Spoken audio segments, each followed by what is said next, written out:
Bismillahirrahmanirrahim. Assalamualaikum warahmatullahi wabarakatuh. Kita kembali bersua dalam forum yang mulia ini. Walaupun kondisi kita semua dari tempat masing-masing tentunya tidak menghambat keinginan kita, niat kita untuk menjadi ayah bunda orang tua yang lebih baik lagi. Alhamdulillah Allah beri kita kasih sayangnya, Allah senantiasa beri kita rahmat. Tentunya dalam rahmat dan kasih sayang ini tidak ada yang bisa kita pungkiri bahwa itu semua adalah bentuk dari kasih sayang Allah yang wajib dan harus kita syukuri. Karena bersyukur dengan kasih sayang Allah inilah, maka Allah akan terus memberi rahmat dan karunia-Nya. Ayah bunda yang baik, dalam kesempatan ini kita akan sama-sama mendiskusikan bagaimana persiapan kita sebagai orang tua dan apa yang perlu kita ketahui terhadap anak-anak kita yang tumbuh menjadi pribadi yang mulai siap menempuh pribadi akhir balik. Akhir balik tentunya bukan hanya sekedar baliknya, tapi akhirnya juga harus ada keselarasan yang tumbuh dalam dirinya. Apa saja perkembangan mereka sehingga kita harus memahami ini. Tentunya banyak orang tua yang berpikir bahwa ini anak saya kok jadi berubah. Gitu ya, dulunya dia penurut, sekarang mulai agak melawan gitu. Ada yang suka protes. Nah, ini kita harus lihat bahwa perubahan-perubahan diri mereka ini bisa jadi adalah satu yang alamiah terjadi pada seluruh anak yang menghadapi ini. Baik ayah bunda yang hebat, tentunya kita sepakat akan menamakan fase ini adalah fase murahakoh, ya. Di mana fase murahakoh ini ada keinginan-keinginan anak dalam bentuk ciri-cirinya itu keinginan menyendiri, gitu ya. Terus keinginan dia enggan bekerja dan beraktivitas. Apakah bunda menghadapi anak-anak usia 11 sampai kalau fase murahakoh itu sampai 21 tahun ini, ya, bagi anak laki-laki itu bisa perkembangan logika berpikirnya itu, logika dalam bentuk dia berpikir, bisa memilih baik dan buruk dan sebagainya itu biasanya di umur 21 tahun. Dan untuk perempuan, anak perempuan biasanya berkisar antara 18 tahun. Nah, inilah anak yang bisa kita berikan tanggung jawab baik atau buruknya dia mengambil keputusan. Misalnya kita beri HP, tentunya tanggung jawab sepenuhnya dan logika atau cara berpikir baik buruk itu tentunya akan matang diberikan di anak-anak usia 18 tahun sampai 21 tahun untuk usia laki-laki dan 16 sampai 18 tahun untuk usia perempuan. Tentunya ini setiap anak tentu akan berbeda. Termasuk memberikan motor, tanggung jawab terhadap motor. Juga makanya SIM dibuat di usia-usia 17 tahun. Tentunya berharap pada usia ini mereka udah bisa berpikir logis. Mana yang baik aku lakukan, keputusan apa yang harus aku ambil, dan resiko-resiko apa yang akan dihadapi. Tentunya inilah bentuk berpikir logis bagi anak-anak di usia ini. Nah, menjelang usia itu tentunya banyak proses yang dihadapi oleh mereka dan penuh dengan hal-hal yang membuat kita juga tidak siap untuk menghadapi ini. Apa yang perlu kita ketahui? Nah, ciri-ciri ini adakah di ananda Bapak Ibu semua? Keinginan menyendiri dan mengisolasi diri. Kebanyakan remaja sekarang karena udah punya HP, mereka enggan untuk berkumpul bersama dengan keluarga.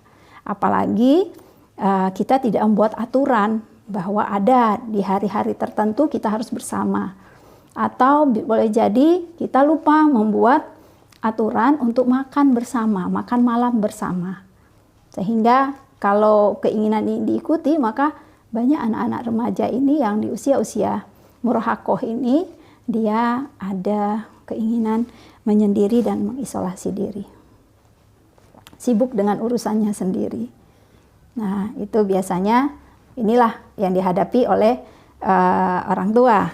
Nah, ciri-cirinya malas, mager, kalau kata orang sekarang mager, enggan bekerja dan beraktivitas. Apa-apa mesti disuruh, apa-apa mesti dikasih tahu. Ya, karena memang ini ciri-cirinya. Mereka mulai malas untuk melakukan aktivitas. Ya, kalau kita tidak kasihkan itu bentuk dari tanggung jawab, mereka sangat malas melakukannya. Ya, terus tidak saling menguatkan dan tidak seimbang dalam kemampuan motorik. Ya, kadangkala mereka suka, kalau menurut kita itu mereka lakukan asal-asalan, tapi sebenarnya dalam pertumbuhan dalam dirinya ada pertumbuhan mental, psikologi, pertumbuhan pikiran, dan dalam bentuk pertumbuhan biologis saja mereka akan terpengaruh, hormon mulai berkembang dan ada keseimbangan motorik yang jadi bermasalah, sering jatuh, sering tumpah, gitu ya. Nah, kita kadang kurang menyadari itu, padahal itu adalah problem dirinya. Kita selalu aja menyalahkan, itulah nggak hati-hati. Nah, ini bahasa-bahasa ini kadangkala karena kita tidak memahami, tentunya kita langsung menjudge saja. Hati-hati, bersungguh-sungguhlah mengerjakan, benar nggak ini niat, gitu. Bahasa-bahasa itu kadangkala terlontar dari kita. Nah, kita udah pelajari sebelumnya, alirkan rasa, gitu ya, karena mereka pun bingung dengan kondisi dirinya. Cepat merasa bosan dan tidak nyaman. Ya, anak-anak usia ini dia tidak mau lagi dibawa ke kegiatan-kegiatan yang membuat dia bosan. Cepat sekali bosan. Kondisi-kondisi kita dalam masa COVID ini juga memberikan tantangan tersendiri bagi anak-anak usia ini. Mereka aja bingung dengan dirinya. Nah, tambah lagi kita sebagai orang tua menyalahkan.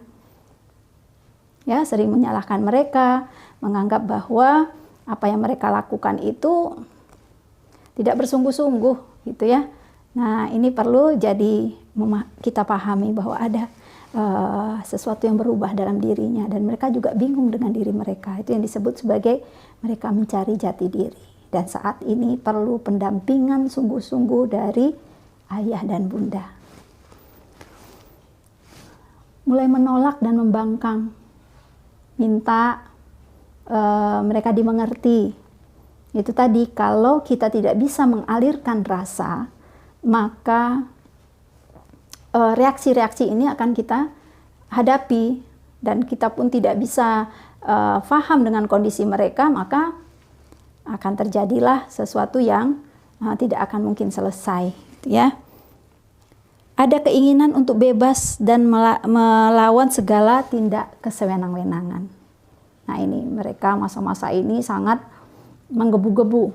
Makanya ada pelajar-pelajar SMP di Jakarta yang sedikit aja dipancing, karena logika mereka belum tumbuh dan berkembang, mereka mudah diprovokasi.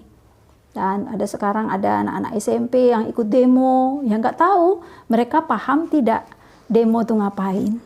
Mereka paham tidak apa yang mereka perjuangkan. Ya, mereka hanya diberikan iming-iming dan diberikan provokasi, akhirnya semangat mereka aja yang mereka bawa dan mereka tidak tahu resiko apa yang mesti mereka hadapi. Ada bentuk-bentuk ini yaitu sangat pemalu, juga ada yang Bapak Ibu hadapi ya. Terus kurang percaya diri, merasakan letih yang teramat sangat, gitu ya. Terus jangan menantangnya dengan sesuatu yang ia anggap baik. Beri pengertian mereka. Kita jangan saling menyalahkan mereka, hanya menyalahkan saja. Padahal menurut mereka keputusan yang mereka ambil itu baik adanya. Terus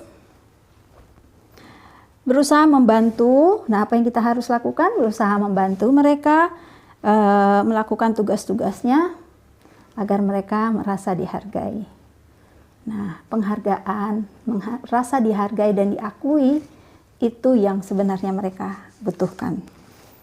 Terus mereka sangat perhatian dengan persoalan biologisnya. Kalau anak perempuan sibuk aja matut di kaca, lihat jerawat. Anak laki-laki sibuk aja lihat rambut.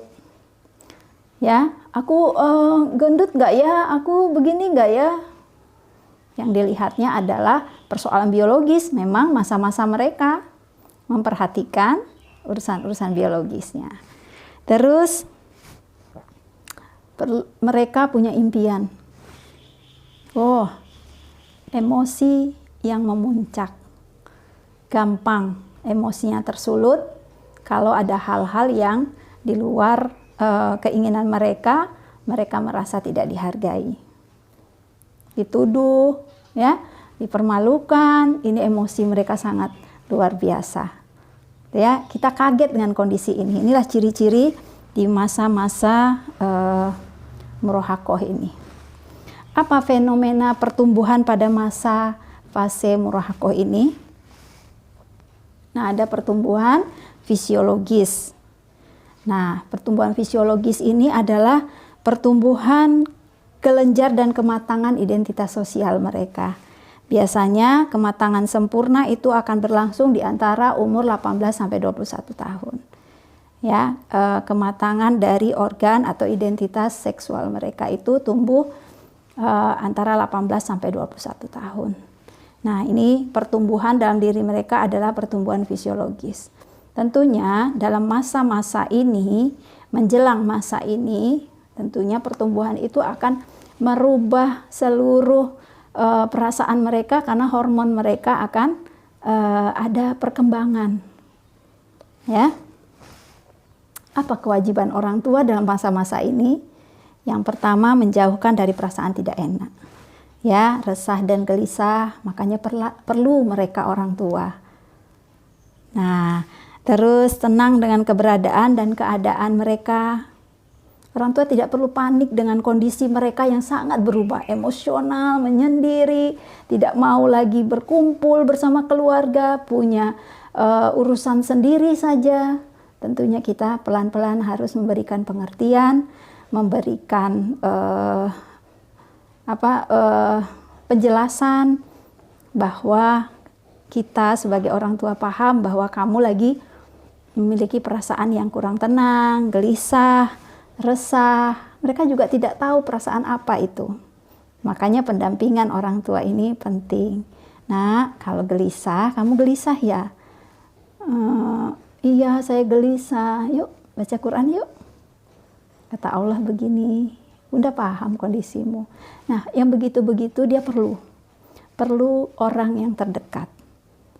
Ya. Terus membangkitkan rasa bangga di fase-fase ini. Saat mereka balik untuk perempuan itu haid, kita harus kuatkan mereka. Alhamdulillah anak bunda sudah mengalami fase ini, tentunya kamu udah siap menjadi pribadi dewasa. Ya, bunda berharap kamu bisa menjaga dirimu dengan baik. Anak laki-laki juga begitu, didampingi oleh ayahnya, dampingi oleh bundanya. Sampaikan bahwa kita bangga terhadapnya. Ya, terus tugas kita adalah juga memperhatikan gizi mereka, karena masa-masa ini adalah masa-masa mereka yang butuh itu, buah, itu ya, sayuran, itu kita berikan pemahaman mereka. Karena saat-saat seperti ini, kayak kita menjelang haid, kita butuh makanan yang segar-segar. Kadangkala anak-anak ini mencari keluar dan mereka kurang paham. Mereka maunya rasa itu muncul dan mereka harus penuhi. Apalagi sekarang ada Grab, ya, banyak makanan-makanan yang pedas, tentunya kurang gizi. Nah, kita orang tua pahami itu, penuhi gizi mereka dengan baik. Ya, tentunya ini yang akan menyempurnakan pertumbuhan fisiologis mereka. Nah, jauhkan dari aktivitas yang berat. Kita jangan memaksa mereka untuk melakukan aktivitas atau pekerjaan rumah yang membuat mereka cepat lelah. Karena kondisi-kondisi ini, kondisi yang membuat mereka memang cepat lelah, bukan mereka malas. Tapi memang bawaan yang ada dalam dirinya itu mereka begitu. Ya, kita beri pengertian yang baik sehingga bisa menjalankannya dengan baik, dengan memahami bahwa bukan mereka buat-buat. Karena itulah kondisi mereka. Tapi tentunya kita sampaikan dengan sebaik-baiknya. Mengarahkan mereka untuk tidak melakukan kegiatan begadang. Nah, karena kegelisahan mereka mencari aktivitas yang buat mereka menghilangkan rasa gelisah ini. Nah, gelisah, susah tidur, jadi main HP, main game, akhirnya tidurnya larut. Atau hura-hura dengan teman. Nah, tentunya kita harus memberikan pengertian dan orang tua bisa menjadi tempat mendapatkan nasihat yang baik. Nah, ingat, nasihat diberikan, pengertian diberikan saat-saat bahagia. Ya. Terus tugas orang tua menguatkan percaya diri mereka. Ya, kenapa ya aku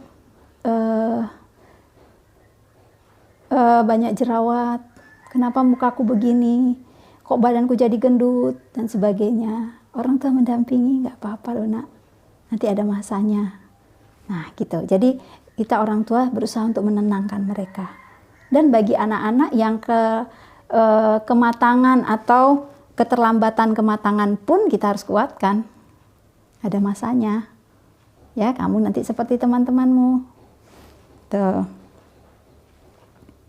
Nah, ayah bunda yang baik itu adalah perkembangan fisiologis yang benar-benar harus kita pahami, dan kita harus tahu apa kewajiban kita sebagai orang tua dalam fase perkembangan fisiologis mereka. Ya. Berikutnya adalah fase pertumbuhan fisik. Nah, pertumbuhan fisik ini pasti diimbangi oleh akal dan pertumbuhan emosional serta pertumbuhan sosial, ya.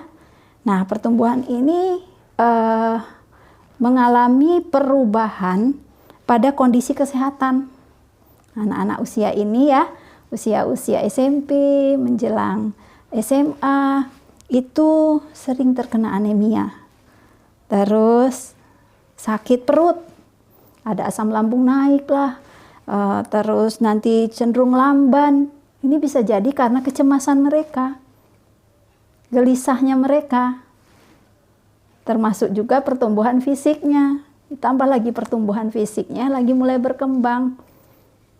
Jadi amat sulit bagi mereka sebenarnya menghadapi kondisi ini. Kalau kita sebagai orang tua tidak memahami ini, kita hanya melihat bahwa kok tambah besar kamu tambah malas, kenapa tambah besar kamu tambah lamban. Nah, kita hanya menyalahkan, padahal mereka sendiri bingung dengan kondisi perubahan yang ada dalam dirinya. Nah, ini kewajiban orang tua apa dalam pertumbuhan atau perkembangan fase fisik ini? Anemia, lambat bergerak, terus sering sakit perut, sedikit-sedikit sakit perut, sedikit-sedikit sakit perut. Biasanya kita sering dengar nih anak-anak di pesantren nih, yang usia-usia SMP, minta pulang karena sakit perut. Itu ya. Nah, tugas orang tua adalah tidak gelisah juga. Duh, kenapa ya? Kamu USG aja lah kalau kamu sering sakit perut. Nggak gitu, padahal mereka hanyalah bentuk dari perubahan fisik mereka. Ya, jangan dibandingkan. Ya, tidak tugas kita membandingkan mereka dengan orang lain. Ah, kamu kenapa sakit perut, temanmu enggak, padahal makan kan sama. Bunda kasih semuanya, apa yang kamu minta? Tahu, memang perkembangan mereka dan masing-masing anak mengalami hal-hal yang berbeda. Nah, inilah perlunya pendampingan, ya. Tidak terburu-buru mengharapkan kematangannya. Nah, setiap anak berbeda cara perkembangan fisiknya. Ya. Tentunya orang tua terus menguatkan anak dalam membimbing dan biasakan sunnah-sunnah Rasulullah.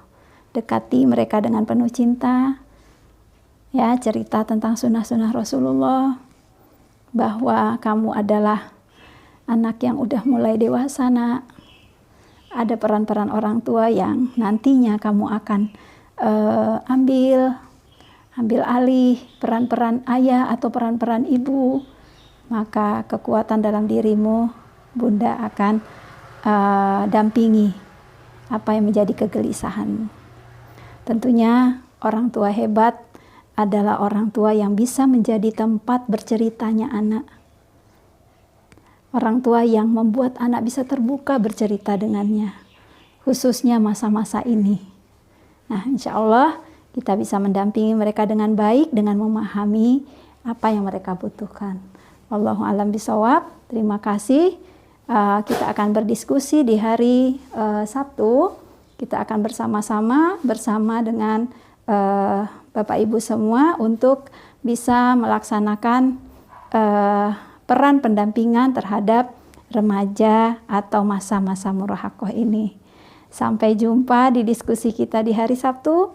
Mudah-mudahan banyak hal yang bisa kita diskusikan bersama, tentunya dalam rangka menjadi orang tua yang lebih baik lagi.